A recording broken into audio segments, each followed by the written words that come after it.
알고 있는 박사님이시죠. 오늘도 황수만 박사님 이야기를 좀 하고 말씀을 전하려고 합니다. 그분은 많은 강연 속에 어떤 말씀을 전하셨느냐, 우리가 특별히 약 중에 약은 어떤 약이 최고라고 말씀해 주셨습니까? 그렇죠. 구약이고 신약이다 라고 이야기도 하셨지만, 특별히 그 박사님은 아멘 약이 가장 귀해요. 여러분, 약 중에 약은 어떤 약이라고요? 아멘 약이다. 실제적으로 이 박사님이 어느 부부가 상담을 왔다고 합니다. 진료를 받기 위해서 왔는데, 그래서 그 박사님에게 하도 이 박사님이 뭘 추천하니까, 아멘 약을 추천하니까, 박사님 저에게 어떤 약을 주십시오? 아멘 약을 좀 달라고 그렇게 박사님이 부탁했다는 거예요. 그래서 병원 진료소에서도 아멘 약을 찾을 수 없고, 박사님이 아멘 약이 최고의 약이라고 했으니까 어떻게 하면 내가 아멘 약을 받을 수 있겠습니까? 박사님에게 물어봤어요. 그때 여러분, 박사님이 이렇게 설명했다고 합니다. 아멘은 하나님의 약속을 내 삶 속에 믿게 하는 것이다. 그러니까 하나님 말씀을 먼저 읽고 그 하나님 말씀을 먼저 보며 그 말씀 가운데 설 때 아멘 할 수 있다고 그 부부에게 가르쳐 주는 거예요. 그래서 오늘 말씀이 나에게 역사하시면 뭐하라? 아멘하라. 그렇게 가르쳐 주었다는 겁니다. 그래서 그 부부가 상담을 받고 오랜 기간 동안 흘려 있다가 박사님을 또 찾아왔지요. 그리고 이제 그 부인의 정확한 변명은 말씀하지 않았으니까 모르는 겁니다. 그런데 그 부부가 다시 와서 이렇게 이야기합니다. 아멘 약을 처방받고 내 몸이 얼마나 건강해질지 모릅니다. 박사님 가르쳐 주는 대로 설거지 할 때도, 화장실에 있을 때도, 그렇죠, 모든 일을 할 때도 그냥 박사님 말씀하시는 대로 그냥 아멘 아멘 했다는 거예요. 그런데 그 몸에 원래 심장이 약한 부분이 있었는데 늘 심장을 붙들고도 이 심장이 어떻게 되기를 원합니다. 낫기를 원합니다. 아멘. 그리고 모든 일이 주 안에서 형통하기를 원합니다. 아멘. 하나님, 우리가 살아가는 동안에 하나님을 어찌할 때 하나님께서 나에게 함께해 주실 줄로 믿습니다. 아멘. 그렇게 그랬더니 몸이 점점 좋아지고 회복되어지고 자신의 가족들도 회복되어지는 역사를 경험했다는 일화를 들은 적이 있습니다. 사랑하는 성도 여러분, 오늘 여러분은 어떤 마음으로 인생을 살아가고 있습니까? 여러분에게도 아멘 약이 있습니까? 그래서 그 아멘 할 때 하나님께서 놀랍게 여러분의 가정과 여러분의 자녀뿐만 아니라 여러분의 삶을 인도하시는 것을 우리가 경험할 수 있지 않겠는가. 오늘 본문의 말씀은 여러분, 사도 바울이요 어느 교회로 가고 싶어 했던 것을 기록하고 있습니까? 고린도에 있는 교회를 가고 싶어서 여러 번 시도한 것을 먼저 말하고 있습니다. 15절의 말씀을 보십시오. 내가 이 확신을 가지고 너희로 두 번 은혜를 얻게 하기 위하여 먼저 너희에게 이르렀다가 16절에 너희를 지나 마게도냐로 갔다가 다시 마게도냐에서 너희에게 가서 너희의 도움으로 유대로 가기를 계획하였으니, 지금 사도 바울은 어디로 가고 싶다고요? 고린도 지역에 있는 그 교회로 가서 그 교회 성도들과 만나고 그 성도들을 위로하고, 그리고 그 힘을 가지고 마게도냐로 가서 또 건너가서 또 유다로 가고 싶은 그런 마음이 있었는데, 여러분, 갈 수가 없었다는 거예요. 왜냐하면 이게 자꾸 계획했지만 계획이 틀어지고 그 계획이 이루어지지 않았다는 거예요. 그래서 여러분, 이 고린도 교회에 있는 나쁜 사람들, 거짓 선지자들이 뭐라고 이야기했냐면, 그 바울이 말한 너희를 속이고 있지 않느냐, 너희에게 오겠다고 했는데 왔느냐. 그래서 지금 사도 바울의 마음이 아픈 거예요. 그래서 오늘 편지를 적으면서 그들에게 이야기하고 있습니다. 내가 어떻게 계획할 때에 경솔히 할 수가 있겠느냐. 나는 너희를 사랑하고 너희에게 가고 싶었지만 여러 가지 길이 막혔다. 그런데 오늘 그 길이 막힌 것을 향하여 오늘 사도 바울은 이렇게 이야기하고 있습니다. 18절의 말씀입니다. 18절의 말씀을 함께 읽어보십시다. 시작. 하나님은 믿으시니라. 우리가 너희에게 한 말은 예하고 아니라 함이 없노라. 그러면 여기서 하나님은 믿으시다 이루시다는 말은 어떤 말입니까, 여러분? 하나님이 아름답다는 거예요. 오늘 이 말은 하나님은 진실하시다, 하나님은 신실하시다, 하나님은 변함이 없으시다. 그래서 그 하나님은 그 약속을 어떻게 하신다? 반드시 지키시는 분이라는 사실을 먼저 이야기하고, 오늘 사도 바울은 이야기합니다. 너희에게 한 말은 예하고 아니라 함이 없노라. 다시 말하면 하나님이 신실하기 때문에 여러분의 모든 계획도 누구에게 맡겨드리면, 하나님 앞에 맡겨드리면 하나님이 이루시고 하나님께서 하나님 뜻대로 이끌어 가실 것이다. 그걸 너희들이 알기를 원한다. 다시 말하면 하나님이 신실하시기 때문에 내가 사역하는 가운데 예나 할지 아니라 함이 없노라. 너희 성도들아, 너희가 기억해라. 내가 여러분 그 고린도 교회에 가고 싶었지만 길이 막혔다. 이건 내가 계획한 것 같지만 하나님께서 이루어내실 것이다.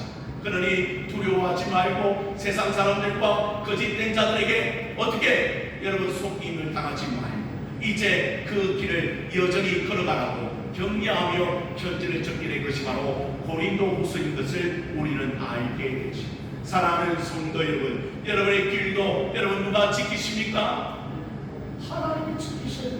내가 지키는 것 같지만 아니라는 거예요. 여러분에게 늘 말씀드렸잖아요. 여러분의 자녀들도 누가 지키십니까? 하나님이 지키셔요. 여러분의 자녀들은 여러분을 따라다닐 수가 없어요. 여러분 평생 동안 여러분 자녀들을 지키겠습니까? 아니에요. 불가능해요. 여러분의 모든 것들, 여러분이 가지고 있는 것들도 여러분이 지켜낼 수가 없는 거예요. 결국에는 우리 하나님께서 신실하기 때문에 그 하나님을 의뢰하고 그 하나님은 예가 된다고 하셨습니다. 오늘 그 하나님을 바라보며 날마다 그 길을 걸어가는 하나님의 백성들이 되어지기를 주님의 이름으로 축복합니다. 그래서 첫 번째는 뭔가 우리 하나님 어떤 하나님? 신실하신 하나님. 한번 따라해보겠습니다. 내가 믿는 하나님은 신실하신 하나님입니다. 무엇입니까? 변함이 없으시고 그 약속을 반드시 이루어내시는 하나님, 그 하나님을 의뢰하라고 지금 사도 바울은 고린도 교회 성도들을 향해 이 시대를 살아가는 우리들을 향해 말씀하고 있는 하나님 앞에서 예가 된다. 그러니 너희는 그 신실하신 하나님을 붙들고 그 신실하신 하나님을 바라보는 그런 믿음으로 살아가라고 오늘 권면하고 있는 사도 바울의 말씀을 우리는 듣게 되는 것이죠. 그리고 두 번째, 여러분 우리 주님을 그 고린도 교회 성도들에게 이야기하고 있습니다. 여러분 19절의 말씀을 보시죠. 19절입니다. 함께 또 읽어보십시다. 19절 시작. 우리 곧 나와 실로암과 디모데로 말미암아 너희 가운데 전파된 하나님의 아들 예수 그리스도는 예하고 아니라 함이 되지 아니하셨으니 그에게는 예만 되었느니라. 보니까 여러분 우리 주님을 소개하는데 그 주님을 무엇으로 소개하고 있습니까? 지금 아니라고 소개합니까? 아니요.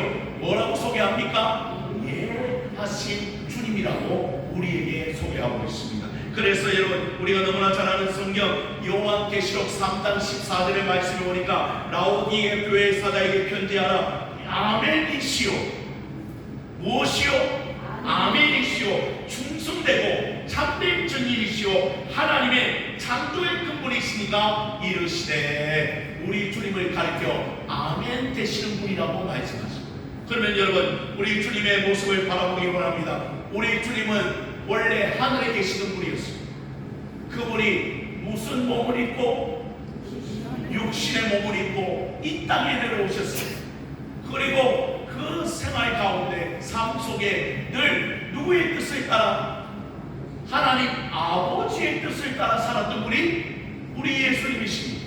그래서 우리 예수님이 아버지의 뜻을 거역한 적이 한 번도. 왜? 그분의 뜻대로 이 땅에 오셨고 그분의 뜻대로 어떻게 합니까? 삶을 사셨고 특별히 어디에서?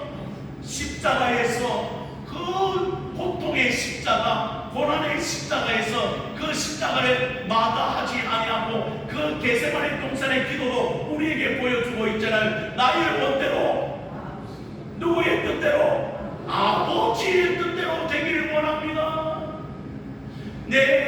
빈잔을 좀 거둬주시기를 원하지만, 그러나 우리 하나님 아버지요, 내가 아버지께 기도합니다. 내 뜻대로, 내 본대로 마음없이 누구의 뜻대로, 아버지 뜻대로 나에게 이루어지기를 원합니다. 기도하시고 뭘 주셨어요? 십자가를 주시고 그 순종의 길을 걸어가십니다.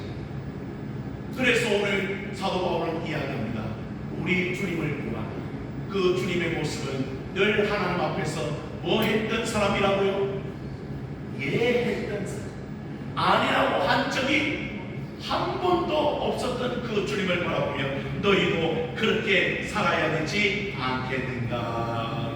사랑하는 성도 여러분, 이 땅의 사람들은 아니라고 하는 말이 얼마나 많이 있는지 모릅니다. 제가 말씀을 묵상하다가 새롭게 제 죄를 깨달았습니다.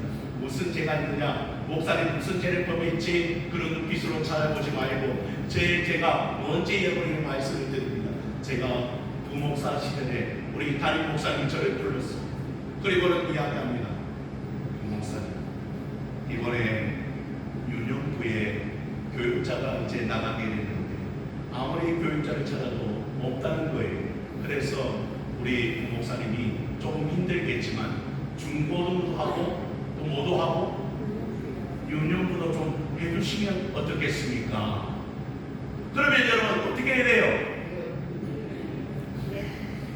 여러분의 믿음이 저보다 더 좋은 것 같아요. 여러분 그때 뭐 했으면 됩니까? 아멘. 그래요 목사님, 제가 그 두 파트를 다 감당하고 열심히 더 노력하겠습니다 하면 좋을 텐데, 그때 어떻게 했다고요? 아이 목사님, 저는 중고등부 사역자인데 왜 저를 유년부 사역자로 또 부르십니까? 저는 그것에 응답할 수가 없습니다. NO! 그게 말씀을 준비하는데 떠오르더라고요. 그때 아멘이, 근데 저는 아멘을 못했어요. 그래서 제 삶을 한번 돌아보게 됐죠. 사랑하는 성도 여러분, 이런 삶이 아니에요. 오늘 우리 주님처럼 아버지의 뜻을 쫓았습니다. 오늘 그 순종의 길, 십자가의 길, 고난의 길을 걸어가셨던 것처럼 우리도 그 길을 걸어갈 수 있게 되기를 주님의 이름으로 축복합니다. 아무리 어려워도 아무리 힘들어도 말씀 순종은 내 삶의 핵심인 것 같아요. 그래서 여러분 모두가 그 말씀을 붙들고 아멘할 수 있는 역사가 일어나기를 축복합니다. 왜냐하면 그 길이 나중에 가보면 정말 복된 길인 것을 알게 되고 정말 하나님의 뜻인 것을 알 수가 있다는 것이지요. 사랑하는 성도 여러분, 그래서 오늘 20절의 말씀에도 이렇게 이야기합니다. 상반절에 하나님의 약속은 얼마든지 누구 안에서, 그리스도 안에서 뭐가 되니? 예가 된다. 우리 주님 안에서 뭐가 된다고요? 예가, 그 예가 뭡니까? 아멘이라는. 아멘할 때 여러분의 삶의 모든 걱정도, 모든 어려움도, 방금 함수만 박사님이 가르쳤던 그 아멘약 때문에 그 부부가 살아났듯이 우리도 살아나게 될 줄로 믿으시기를 바랍니다. 그래서 아멘이 얼마나 중요한지 몰라요. 그런데 우리 교회는 아직 아멘이 약한 것 같아요. 제가 올 때부터 아멘 하라고 그랬거든요. 제가 10년이 넘게 사역하는데도 아멘이 좀 약합니다. 여러분의 삶에는요 아멘이 있기를 원합니다.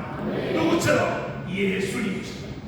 그래서 예수님처럼 아멘할 때 여러분의 삶의 모든 것들이 해결을 합니다. 놀라운 역사가 일어나게 될 줄로 믿으시기를 바랍니다. 그런데 더 나아가 20절은 이렇게 이야기하고 있습니다. 그런즉 너희가 예수 그리스도 안에서 예가 된다고 하시니, 그런즉 그로 말미암아 우리가 뭐하여? 아멘하여 누구에게 영광을 돌린다? 결국에는 하나님께 영광을 돌리게 된다고 성경은 이야기하고 있습니다. 다시 말하면 하나님 앞에 영광을 돌린다는 것은 마음으로 아멘하고 입술로 아멘하고 나의 삶으로 아멘함으로 말미암아 그것을 통하여 하나님은 영광을 받으신다는 거예요. 더 쉽게 이야기하면 하나님의 말씀에 순종하여 그 길을 걸어간다. 그 말씀을 떠나지 않고 그 말씀에 불타는 향해 거하여 그 말씀의 능력으로 살아낸다면 그것은 누구에게 영광이라고요? 하나님께 영광이라는 사실을 성경은 우리에게 가르쳐 주고 있지요. 그래서 제가 청년 시절에 우리 담당 목사님이 저에게 이렇게 말씀해 주셨습니다. 성경에 보니 아멘 한 번만 되어 있지 않다. 아멘 몇 번 해라. 그게 성경에 나온다니까요. 제가 성경을 들어가겠습니다. 느헤미야 8장 6절의 말씀을 우리가 한번 찾아보기를 원합니다. 느헤미야 8장 6절입니다. 좀 구약의 느헤미야입니다. 우리 사모님 빨리 찾아주실 거예요. 느헤미야 8장 6절의 말씀. 느헤미야 8장 6절입니다. 찾으셔도 괜찮고 앞에 화면에 나오겠습니다. 자, 이제 나옵니다. 함께 같이 그 앞을 보시면서 함께 읽어보면 좋겠습니다. 느헤미야 8장 6절입니다. 시작. 에스라가 위대하신 하나님 여호와를 송축하며 모든 백성이 손을 들고 아멘 아멘 하고 응답하고 몸을 굽혀 얼굴을 땅에 내고 여호와께 경배하니라. 여러분, 온 백성이 모였습니다. 위대하신 하나님을 송축합니다. 그리고 모든 백성이 뭘 들고 그냥 앉아서 아니 손을 들고 뭐 했단 말이야? 아멘 아멘 하고 응답하고 몸을 굽혀 얼굴을 땅에 대고 여호와께 경배하리라. 이 말씀을 그 담당 목사님이 저에게 주신 거예요. 현태야, 아멘 한 번만 하지 말고 아멘 아멘 두 번 해라. 아니 말씀을 주셨으니 순종해야 되잖아요. 그래서 제가 그때부터 다른 사람은 아멘 뭐 하는데 한 번 하는데 두 번 했다니까요. 그러니까 예배 드리는데 사람들이 누굴 쳐다봐요? 아니 저를 쳐다봐요. 다른 사람은 아멘 하는데 저는 아멘 아멘 하니까 그때부터 별명이 어떤 별명이 지어졌냐? 저 청년은 아멘 아멘 두 번 하는 청년. 그 놀라운 것은 권사님들 눈에 들고 장로님들 눈에 들었어요. 그리고 그 장로님과 권사님들이 누굴 위해 축복하시죠? 저를 위해 축복해 주시죠. 그러면서 어떻게 합니까? 아멘 아멘 두 번 하는 청년이 축복을 몇 개나 받아라? 이런 역사가 일어납니다. 여러분, 제 간증이 무엇입니까? 그 청년 시절부터 아멘하는 습관을 들였고 그 아멘을 하나님 말씀에 순종하는 것으로 받아들이고 그 말씀은 누구의 말씀이다? 나에게 주시는 말씀. 그 말씀을 붙들고 늘 아멘 아멘 했더니 오늘 여러분 부족하지만 이 자리에까지 하나님께서 저를 옮겨주셨습니다. 사랑하는 성도들, 여러분의 삶에는 어떤 모습이 있습니까? 아마도 어려운 문제가 있고 해결되지 않는 숙제도 있을 것이고 여러분이 가지고 있는 고통도 있을 것입니다. 그런데 우리 주님이 말씀하십니다. 내가 하나님 앞에 아멘 했던 것처럼 너희도 내 안에서 아멘 하기를 원한다. 그러면 여러분의 삶의 모든 것들이 해결 안 받는 놀라운 역사가 일어나게 되겠습니다. 여러분, 주님도 그랬고 저도 그래요. 여러분의 삶에 이런 아멘의 역사가 일어나기를 원합니다. 그러면 누가 영광을 받으신다? 결국 하나님께서 영광을 받으신다는 사실을 기억합니다. 여러분 명절날에도 여러분 다른 거 다 하더라도 여러분 먼저 가정에서 모여서 하나님 앞에 아멘하는 역사가 있기를 원합니다. 함께 예배하고 함께 주님 앞에 엎드리고 함께 기도함으로 말미암아 우리 가정 하나님 올 한해 하나님께서 책임져 주시옵소서. 하나님이 도와 주시옵소서. 우리 자녀들이 살아나기를 원합니다. 이렇게 명절날 모여 예배할 때 하나님 그 영광을 받으시는 역사가 일어나야 되지 않겠는가. 여러분, 오고 가는 우리도 하나님이 지켜주시죠. 여러분, 이 명절날에 특별히 하나님을 예배하고 하나님 앞에서 가족들이 아멘하는. 그래서 여러분, 주보에는 뭐가 실렸습니까? 여러분, 이게 보시면 설 가정 예배가 적혀 있어요. 있어요, 없어요? 제발 모여서 딴 거 하지 마요. 여러분, 하나님 앞에 먼저 예배하고 하나님 앞에 나아가는 놀라운 역사가 일어나는 이 명절날이 되기를 원합니다. 여러분 모두 아멘하여 여러분의 가정으로 살아나는 귀한 역사가 일어나게 되기를 주님의 이름으로 축원을 드립니다. 기도합니다. 하나님